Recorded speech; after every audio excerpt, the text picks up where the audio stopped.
Hi, I'm Chris Peters, and I'm a personal trainer here in Mechanicsburg at Arc Fitness. And I've been going to Daybreak since I was a little kid. So growing up, I had a very wide variety of friends, and I had friends from the Christian school, friends from church, and then friends from playing football at Mechanicsburg, and then ended up switching to Cumberland Valley to go to school. So I had all friends that were believers, non-believers, um, and I just wanted to always try to stay on the right path when I was a kid and just be, a good Christian kid. I lived like that for a while, up until maybe 3 years ago. I fell into some relationships that I thought would be good, but they ended up turning on me, and they were very unhealthy and just brought me a lot of pain. These relationships lasted a little while, but then eventually just came to a halt and stopped, and they left me feeling empty, betrayed, and lost with God. Found myself in a broken, lost spot in life, and without even asking for any help, God started bringing people into my life for help. So Yo Lee was the first person that found me whenever I was pretty far down. Um, he's one of those kind of guys where he's super quiet, so when he talks, you listen. He told me that he sent me a post on Instagram that said about when you idolize something, God's going to take that away. And that was something that happened in some of these relationships, and God took them away from me. So a few days later, then Yo brought in this book for me, and it was called A Purpose-Driven Life by Rick Warren. And he gave it to me and he said, "Here, you need to read this." And so I took it, I went home, and I didn't read it. And then I picked it up a few days later, started reading it, stopped reading it again, and then maybe 2 months later, I decided, all right, I'm going all in. I'm going to read this to please Yo, and so I read all 40 days in a row, and it just totally changed how I saw how my purpose was in here on this world. After Yo, Taylor Morrison came into my life, and he was a guy that I had met through his mom from the gym too. She pointed him out to me and said, "Oh, you should go meet my son." And this guy was on the treadmill running with an ankle monitor on.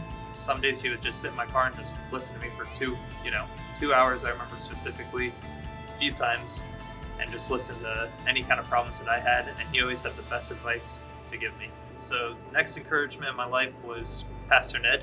He invited me to come to his small group that he was having at his house for young adults, and go. And then I finally decided, all right, God was telling me to join a group because I needed to surround myself with some better people, fellow believers, and they really helped me kind of pull me back in and really focus on God first over anything else.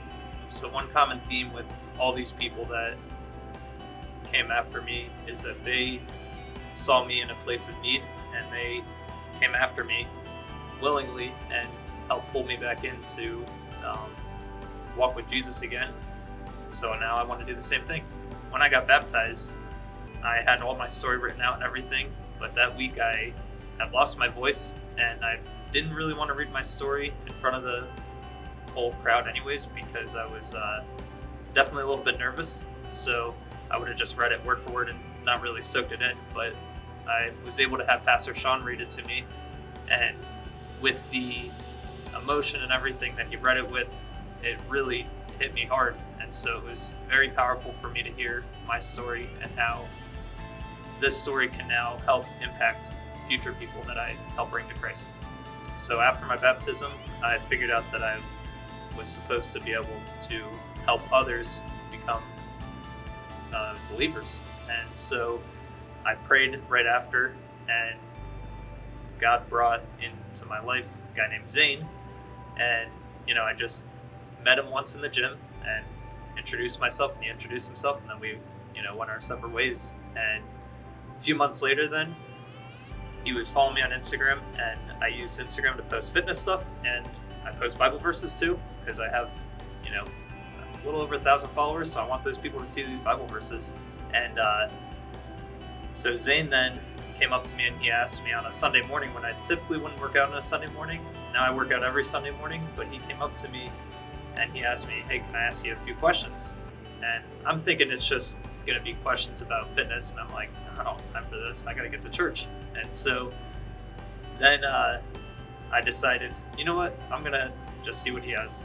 And so we sat down here at the gym, and he just asked me about Jesus basically, and what this is. And now Zane was Muslim, or his family's Muslim, so he wasn't really following the Muslim ways. But then after I sat down and talked to him for about 2 hours, he actually became saved that day. I find it kind of funny that God uses someone that looks like me to be able to help reach out to people, because a lot of people will see me as intimidating, being a bigger guy with a bunch of tattoos and everything. But that aspect of me being tattooed and everything, it actually helps me reach some of these non-believers a lot better, because they're comfortable with me because I fit in with them. Well, my looks fit in with them, until they get a little bit closer and they can read like the scripture all over my arms. There's like the book of Revelation all over my leg, and it's just a very easy way for me to be able to witness to them. I have my baptism date on my hand with a little cross, and it just, anything that they point at, it will help me to be able to witness to them. So sharing Jesus and following his mission has really built my relationship with Jesus closer. I just feel that I hear him more often, and I'm able to talk to him more often. And as I plant these seeds in other people, it just helps me show me that God can work through anybody.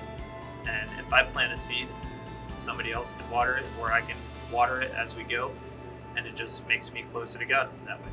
So the amazing part about obeying God's calling and going on his mission to spread the word is just to see these people that I end up witnessing to that become believers, me knowing that they're going to spend eternity in heaven,